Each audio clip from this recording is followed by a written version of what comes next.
Halo teman-teman, hari ini kita akan membahas kisah seorang pahlawan nasional yang berani melawan penjajahan Belanda di Kalimantan. Beliau adalah Pangeran Antasari, pemimpin Perang Banjar yang gigih mempertahankan kedaulatan rakyatnya. Yuk kita simak kisah perjuangannya.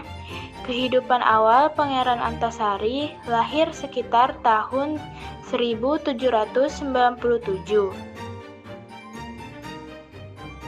Yutangi, Kesultanan Banjar, Kalimantan Selatan.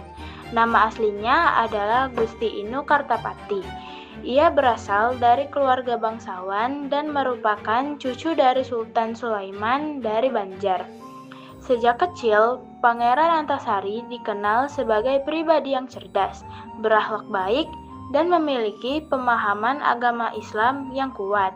Ia tumbuh dalam lingkungan kerajaan dan mendapatkan pendidikan dalam pemerintahan serta strategi perang. Awal perlawanan terhadap Belanda pada tahun 1857, Kesultanan Banjar mengalami krisis setelah wafatnya Sultan Adam Al-Watsik Billah.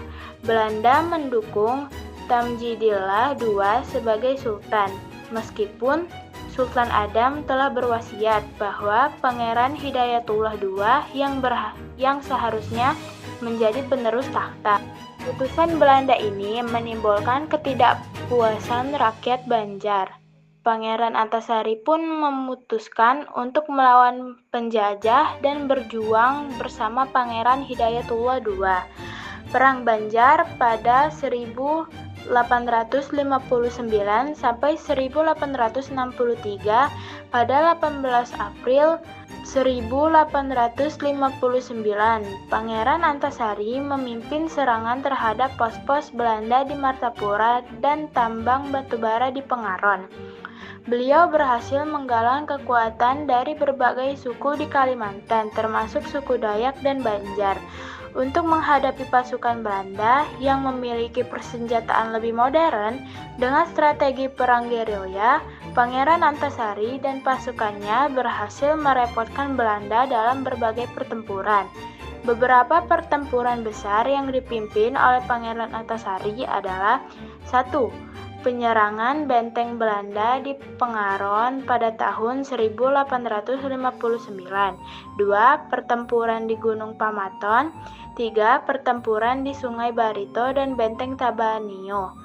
Meski dihadapkan dengan pasukan yang lebih besar, Pangeran Antasari tetap berjuang tanpa kenal lelah. Gelar penambahan Amiruddin Khalifatul Mukminin pada 14 Maret 1862. Rakyat dan ulama Banjar memberikan gelar penambahan Amiruddin Khalifatul Mukminin kepada Pangeran Antasari. Gelar ini menunjukkan bahwa beliau bukan hanya seorang pemimpin perang, tetapi juga pemimpin spiritual yang dihormati. Wafatnya Pangeran Antasari pada Oktober 1862, pasukan Pangeran Antasari terserang wabah cacar. Pangeran Antasari sendiri jatuh sakit dan akhirnya wafat pada 11 Oktober 1862 di Bayan Begok, Kalimantan Tengah. Walaupun beliau telah tiada, perjuangannya tidak sia-sia. Semangatnya tetap hidup dalam hati rakyat Banjar dan generasi penerus bangsa. Penghargaan dan warisan sebagai penghormatan atas jasa-jasanya, pemerintahan Indonesia memberikan gelar Pahlawan Nasional kepada Pangeran Antasari pada 27 Maret 1968.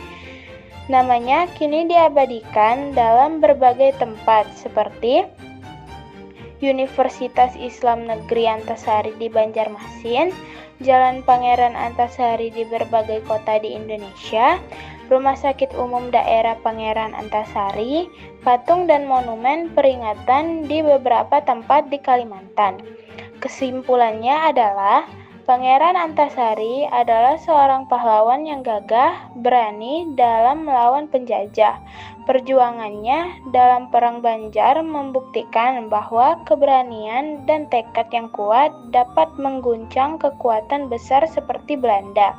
Semangat juangnya tetap menjadi inspirasi bagi kita semua untuk selalu mencintai dan membela tanah air.